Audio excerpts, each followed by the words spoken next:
কেউ আসতো না, এবার গিয়ে খুব পিড়াপিড়ি করে একজনকে নিয়ে এসেছেন। সে কে?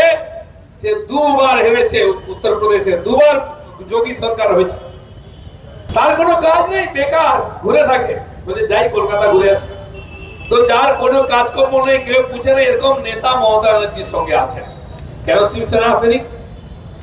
কেন স্ট্যালিন আসেননি? কেন বিএসপি আসেনি?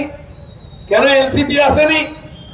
কেন সিপিএম এর বড় নেতারা কারাতে আসেননি বা ইয়েচুরি আসেননি?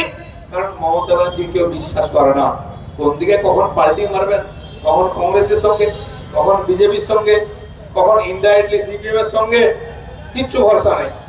সেই জন্য আজ মমতা ব্যানার্জি এই অবস্থা, কেউ তার সঙ্গে আসতে চাইছে না। একটা বেকার ছেলে ঘুরে বেড়ায়, তাকে ধরে নিয়ে এসে ডায়াসে বসিয়ে ভাষণ দিচ্ছেন, বিরাট বড় চিহ্ন। এই হচ্ছে মমতা ব্যানার্জি সর্বভারতীয় রাজনীতির আজকে তার অবস্থা, কেউ তার সঙ্গে নেই।